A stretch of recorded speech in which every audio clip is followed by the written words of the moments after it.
모세는 광야 2세대가 하나님에 대해 명확하게 알기를, 그래서 오직 하나님의 말씀에 순종하여 따르는 자가 되기를 기대하는 마음으로 율법을 본격적으로 가르치기 전에 먼저 하나님에 대해서 이렇게 설명했습니다. 광야 1세대 백성들이 실패했던 첫 번째 이유가 하나님을 올바로 알고 또 제대로 믿지 못했기 때문에, 광야 2세대는 그러한 선조들의 실패의 전철을 밟지 않도록 하기 위해서 이렇게 하나님에 대한 강조를 강력하게 한 것입니다. 하나님이 진정 나의 하나님으로 고백되어지는 사람, 그래서 자신의 삶을 하나님께 맡기고 나의 생각, 나의 경험, 나의 지식이 아니라 하나님의 말씀에 온전히 순종하며 사는 사람, 그 사람을 일컬어서 영적으로 훈련된 사람, 또 영적으로 무장된 사람, 인격적으로 주님을 만난 하나님의 사람이라고 말합니다. 인격적으로 주님을 만나는 것이 참 중요하죠. 율법 지식을 아는 것보다 하나님을 인격적으로 만나는 것이 먼저입니다. 말씀의 지식을 쌓는 것보다 하나님을 아는 것, 그것이 우선되어야 되는 것이죠. 디모데후서 3장 16절로 17절에 모든 성경은 하나님의 감동으로 된 것으로 교훈과 책망과 바르게 함과 의로 교육하기에 유익하니 이는 하나님의 사람으로 온전하게 하며 모든 선한 일을 행할 능력을 갖추게 하려 함이라, 이렇게 말씀했습니다. 하나님의 감동으로 된 것이다. 이 말씀을 우리가 잘 이해해야 됩니다. 이 말씀은 모든 성경이 인간의 지식과 경험의 기초에서 기록된 것이 아니라 하나님의 영과 그 감동의 기초에서 쓰여진 것이라는 그런 말씀이죠. 그렇지만 한편으로 또 다른 의미가 있어요. 이 말씀은 하나님의 감동 없이는 성경을 아무리 많이 읽고 통달해도 그를 하나님의 사람으로 온전하게 변화시킬 수도 없고, 하나님이 그를 통해 이루고자 하시는 선한 일 행할 수 있는 능력도 갖출 수 없다는 그런 말씀으로도 해석됩니다. 하나님의 감동이 없는 율법 지식, 성경 지식은 여러분 우리 삶 가운데 전혀 유익이 되지 않습니다. 도리어 그것으로 말미암아 우리 삶에 유익이 아니라 해가 될 수도 있죠. 예수님 때 바리새인과 서기관들의 모습이 그런 모습 아니었습니까? 너무나 또 율법의 지식에 통달한 사람들이었어요. 그러나 그들은 하나님을 인격적으로 만난 사람이 아니에요. 성령에 감동된 사람들이 아니었습니다. 그렇기 때문에 그 율법 지식이 도리어 그들에게 해가 되지 않습니까? 다른 사람에게도 해가 되고, 그래서 예수님을 십자가에 못 박아 죽이는 그런 악한 일을 하게 되죠. 40일 금식하신 예수님을 광야에서 시험한 사단 마귀를 여러분 생각해 보십시오. 그가 무엇으로 예수님을 시험했습니까? 말씀으로 시험했지 않습니까? 말씀 지식 가지고 시험했단 말씀이에요. 요즘 세간을 떠들썩하게 만들었던 이 사이비 교주, 그런 사람 아니겠어요? 성경을 1000번을 읽었다, 그 소리 듣고 사람들이 모여들기 시작했다고 그러는데, 1000번이 아니라 여러분 10,000번을 읽으면 뭐합니까? 하나님의 감동으로 읽지 않았으니 도리어 악하고 음란한 영에 사로잡혀 그렇게 산 거 아니겠습니까? 선한 일을 행하는 능력을 갖추는 것이 아니라 악한 일을 행하는 능력을 갖추게 된 것입니다. 요즘 그리스도인들은 어떨까요, 여러분? 오늘 우리의 현실은 어떨까요? 하나님의 감동 없이 지식만 쌓은 그리스도인들이 교회 안팎에서 여러분 하는 일들을 보십시오. 그 지식 어디다 사용합니까? 자기 자랑하는 데다 다 사용하죠. 몸과 마음의 헌신은 없고 뭐예요? 입술의 헌신만 있습니다. 하나님의 말씀을 자신의 어떤 병든 부분을 도려내는 데에 사용하기보다는 다른 사람 정죄하고 죽이는 칼로 사용할 때가 얼마나 많은지 모릅니다. 오늘 저와 여러분은 어떻습니까? 하나님의 말씀을 아는 것 이전에 주님을 인격적으로 만나는 것이 중요하다는 생각을 가지고 주님을 인격적으로 만나는 일에 우선할 수 있는 저와 여러분 될 수 있기를 주님의 이름으로 소망하고 축복합니다. 그래서 하나님의 감동이 참 중요한 것입니다. 하나님의 감동은 하나님을 인격적으로 만난 사람에게 주시는 특별한 은혜지요. 율법을 아는 것보다 하나님을 인격적으로 만나는 것이 그래서 중요한 것입니다. 여러분, 말씀을 읽거나 듣기 전에 먼저 기도하십시오. 성령님의 도우심을 구하십시오. 지혜를 달라고, 깨달음을 달라고. 너희 중에 지혜가 부족하거든 후히 주시고 꾸짖지 아니하시는 하나님께 구하라, 그렇게 말씀했지 않습니까? 예수님이 여러분의 주인 되심을 고백하고 종된 자의 마음으로 말씀에 순종하겠습니다, 그렇게 여러분 마음을 다해서, 정성을 다해서 하나님 앞에 기도로 결단해 보십시오. 감동이 달라질 것입니다. 영적으로 성숙해지는 것을 여러분이 느낄 것입니다. 그리고 그 말씀이 선한 일을 행할 수 있는, 그때서야 비로소 그 말씀이, 율법이, 지식이 선한 일을 행할 수 있는 능력이 되는 거 여러분 삶 가운데서 경험하게 될 줄로 믿습니다. 또 그런 사람은 그러므로 말미암아 하나님의 일에, 또 주님의 몸된 교회를 위해 충성과 헌신을 다하는 사명자가 되는 거죠. 하나님이 어떤 분이신가를 백성들에게 설명한 모세가 바로 이어서 행정 조직을 정비한 일에 대해서 이야기합니다. 우리가 본문 말씀을 읽었는데 이 일은 출애굽한 지 얼마 안 되어서 장인인 이드로의 제안으로 이루어진 일이죠. 하나님께서 그때 이스라엘 백성들에게 이러한 행정 조직이 필요했기 때문에 앞서 경험한 그런 행정 조직을 경험했던 이드로의 그 경험, 지혜, 지식을 도구로 사용하신 것이죠. 말씀에 나오는 천부장과 백부장, 또 50부장, 10부장 조장 제도는 그때 당시에 한시적으로 있었던 제도, 또 출애굽 당시에만 있었던 제도가 아니라 지금 모세가 이 백성들에게 설교하고 있는 이 모압 땅 광야죠. 모압 평지에서도 유지되고 있는, 현재에도 유지되고 있는 그런 제도입니다. 그럼에도 불구하고 모세가 이 제도에 대해서 신명기 서두에서, 신명기가 율법에 대해서 쭉 설명하는 내용인데 그 앞서서 가장 서두에서 이 제도를 먼저 이야기하고 꺼내는 이유가 뭘까요? 제도가 만들어진 취지를 잘 이해하고 이 공동체를 위해서, 하나님께서 맡겨주신 사명을 잘 감당하기 위해서, 또 더 나은 미래를 위해서 하나님께서 주신 율법을 잘 소화해서 이렇게 공동체를 위해서 헌신할 수 있도록, 사명 감당하는 자가 되게 하도록 이렇게 하기 위해서 그런 것이죠. 10절 11절 보면 그런 말씀이 나오죠. 너희의 하나님 여호와께서 너희를 번성하게 하셨으므로 너희가 오늘날 하늘의 별과 같이 많거니와 너희 조상의 하나님 여호와께서 너희를 현재보다 1000배나 많게 하시며 너희에게 허락하신 것과 같이 너희에게 복 주시기를 원하노라.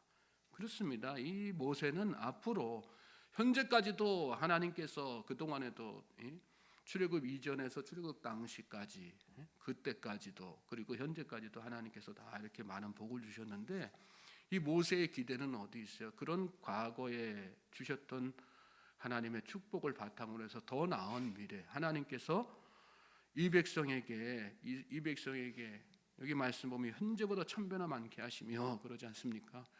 놀라운 축복을 계속해서 내려주시기를 기대하는 마음, 그런 마음, 그렇게 되려면 어떻게 되겠어요? 지금보다 더 실질적으로 이 공동체가 하나가 탁 되고 또 주의 일을 감당하는, 맡겨주신 사명을 잘 감당하는 그런 믿음의 공동체가 되어야 되는 거 아니겠습니까? 그래서 지금 모세가 이 부분에 대해서 소망을 가지고 이스라엘 백성들에게 이야기한 것입니다. 모세는 이스라엘 백성들 한 사람 한 사람이 각자가 다 헌신자가 되기를 기대했던 것입니다. 9절 말씀해 보시면 그 기대감이 이 말씀에 나오죠. 그때에 내가 너에게 말하여 이르기를 나는 홀로 너희의 짐을 질 수 없도다. 홀로 너희의 짐을 질 수 없도다. 약속의 땅을 차지하는 일은 모세 홀로 할 수 있는 일이 아니라는 것이죠. 지도자만 바라보고 뒷짐지고 있어서는 안 된다, 그런 말씀이죠. 함께 짐을 져야지 된다, 그 말씀입니다. 12절에 가면 더 구체적인 이야기가 나옵니다. 그런즉 나 홀로 어찌 능히 너희의 괴로운 일과 너희의 힘겨운 일과 너희의 다투는 일을 담당할 수 있으랴.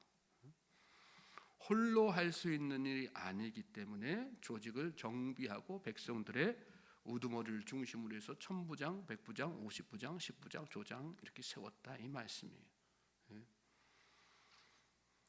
다 같이 해야지 될 일이기 때문에 하나님께서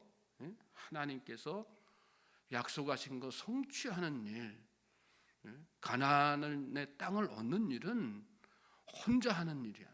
특별한 누구가 아니라 다 같이 해야지 되는 일이기 때문에 그런 어떤 공동체 의식을 가지고 책임감 가지라 그 말씀하는 거죠. 나 홀로 어찌 능히 너희의 괴로운 일과 너희의 힘겨운 일과 너희의 다투는 일을 담당할 수 있으랴. 책임감이 있어야지 된다는 말씀이에요. 책임감이 있어야지 됩니다. 내 짐을 내가 져야 한다는 책임감, 또 공동체의 짐이 내 짐이라는 책임감, 더불어 같이 하나님의 맡겨주신 사명, 하나님께서 약속하신 땅을 얻기 위해서, 예비하신 축복을 얻기 위해서 더불어 같이 이렇게 일해야지 된다는, 열심히 다해야지 된다는, 헌신해야지 된다는 그런 책임감이 있어야지 된다는 얘기죠. 저는 저와 여러분에게도 이러한 책임감이 있기를 주님의 이름으로 소망하고 축복합니다. 우리가 다 교회 안에서 신앙생활 하지 않습니까? 어떤 사람들은 이 주님의 몸된 교회를 위해서 열심을 다하고 책임을 다하지만 많은 사람들이 2대8이라고 하는 사역의 원리가 있어요. 10사람 중에서 교회 안에 10사람 중에서 2명만 열심히 일해도 그 교회는 성장한다. 20%만 열심히 해도 그 교회는 성장한다. 그런 이야기거든요. 2사람이 열심히 일해서 교회가 성장하는 것 좋은 일이죠. 감사한 일이죠. 나머지 8은 뭐 하느냐 이거예요. 오늘 저와 여러분은 어디에 속한 사람이냐 이거죠. 책임감이 있어야지 된다는 거예요. 나 홀로 담당할 수 있는 것이 아니다. 같이 담당해야지 된다. 이어지는 말씀 보면 너희의 각 지파에서 지혜와 지식이 있는 인정받는 자들을 택하라. 내가 그들을 세워 너희 수령을 삼으리라 한즉 너희가 내게 대답하여 이르기를 당신의 말씀대로 하는 것이 좋다 하기에 내가 너희 지파의 수령으로 지혜가 있고 인정받는 자들을 취하여 너희 수령을 삼되 곧 각 지파를 따라 천부장과 백부장과 50부장과 10부장과 조장을 삼고 그랬어요. 아무렇게나 막 이렇게 세운 건 아니죠.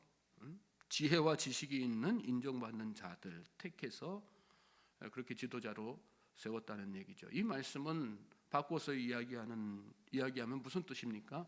하나님의 일에 열심 다하는 사람 어떤 사람이에요? 책임감 가지고 주어진 사명 감당하는 사람 어떤 사람이냐? 지혜와 지식이 있는 인정받는 자들. 지혜와 지식이 있는 인정받는 자들이란 뜻은 무슨 뜻입니까? 하나님께 인정받는 자들이죠. 하나님을 아는 지식이 있는 사람들, 하나님께서 주신 지혜가 충만한 사람들.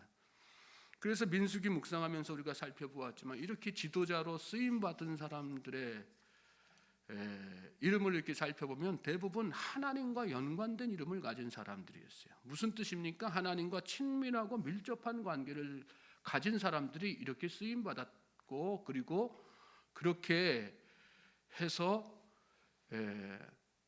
직무를 다 맡아서 일했다는 얘기죠. 그리고 그 얘기를 지금 모세가 이스라엘 백성들에게 하는 의도는 무엇입니까? 그렇게 하나님께서 맡겨주신 사명을 너희들이 다 감당해야 되는데 그 일을 감당하기 위해서는 이러한 사람들이 되어야지 된다. 그런 얘기죠. 하나님을 인격적으로 만난 사람들이 바로 그런 사람들이에요. 하나님께 인정받는 자다. 하나님을 아는 지식이 있는 자들, 하나님께서 하나님께서 지혜를 충만하게 주신 사람들, 그 사람들 어떤 사람? 한마디로 이야기하면 성령 충만한 사람들 아니겠어요? 하나님을 인격적으로 만난 성령 충만한 사람들. 그 성령 충만한 사람들은요, 자기 혼자 무슨 감정적으로 성령에 충만했다 그래가지고 자기 혼자 뭐 독불장군처럼 신앙생활하지 않습니다. 진짜로 성령 충만한 사람은 어떻게 해요? 주님의 몸된 교회를 위해서 열심을 다해죠. 자기 한 몸은 다 희생하고 헌신하면서 열심 다하고 최선 다하고 왜? 하나님께서 주신 은혜가 바로 그것이니까. 하나님께서 왜 성령 충만하게 하셨는가? 그 은혜를 깨닫고 그 의미를 깨달으면 가만히 있을 수 없는 거죠. 하나님을 인격적으로 만난 성령 충만한 사람들은 자기에게 주어진 짐, 공동체의 짐을 서로 지기 위해서 앞장을 씁니다. 갈라디아서 6장 2절 말씀에도 그런 권면의 말씀이 나오지 않습니까? 너희가 짐을 서로 지라, 그리하여 그리스도의 법을 성취하라. 하나님의 말씀대로 사는 거, 하나님의 말씀이 내 안에 온전하게 성취되는 것은 다른 거 아니에요. 하나님께서 맡겨주신 사명을 성령 충만함으로 감당하는 거, 짐을 서로 지는 거, 그게 하나님의 말씀을 성취해 나가는 것이라는 그런 말씀이죠. 그냥 한 구절 말씀 듣고 내가 너 오늘 이 말씀 나에게 너무 힘이 된다, 도전이 된다, 기쁘다, 감사하다, 그래서 나는 성령 충만한 사람이다가 아니라, 그렇게 관념적으로 머물러 있는 것이 아니라 정말로 삶 가운데에서 그렇게 하나님께서 말씀을 통해서 은혜를 주셨으면 그 말씀 가지고 너무 기쁘고 감사해서 삶의 현장에서 희생으로 나타나고 헌신으로 나타나고 짐을 지는 것으로 나타나는 것, 그게 진짜 하나님의 사람이고 성령에 감동된 사람이고 인격적으로 예수님을 만난 그런 사람들의 모습인 거죠. 저는 저와 여러분이 그런 하나님의 사람들 될 수 있기를 주님의 이름으로 소망하고 축복합니다. 공동체를 내 일로 여기십시오. 내 짐으로 여기십시오. 그리고 맡겨진 사명도 지도자, 교회의 지도자들 몇몇 사람들이 알아서 하겠지, 누군가 알아서 하겠지가 아니라 내가 믿음의 사람이고 내가 인격적으로 예수님 만난 사람이기 때문에, 내가 성령의 사람이기 때문에 내가 나서서 해야 되겠다, 그런 마음 가지고 할 수 있는 저와 여러분 되시길 바랍니다. 특별히 여기 말씀 계속해서 보시면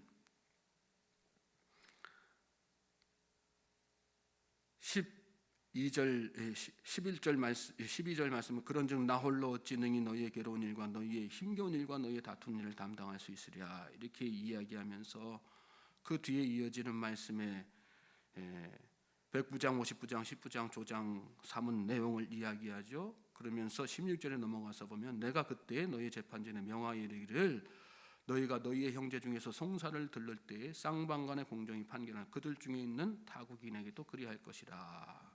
그리고 17절에서 재판은 하나님께 속하는 것인즉 그랬어요. 모든 일들은 하나님께서 하신다는 믿음 가지고 하는 거예요. 하나님께 속한 것인즉, 이 말씀 무슨 뜻입니까? 인간적으로 내가 생각하면, 내 능력 생각하면 하나님께서 맡겨주신 일을 감당할 수 없죠. 짐을 지기가 부담스러워지죠. 그 모든 것들이 누구에게 속한 것이다? 하나님께 속한 것이다 하는 마음으로 하나님께서 하시는 것이다. 그게 믿음 아니겠어요? 그리고 그 믿음이 있을 때 아무리 어렵고 힘든 일이라도 나서서 발벗고 할 수 있는 거 아니겠습니까? 마지막 절 말씀 보시면 내가 너희 행할 모든 일을 그때 너희에게 다 명령하였느니라.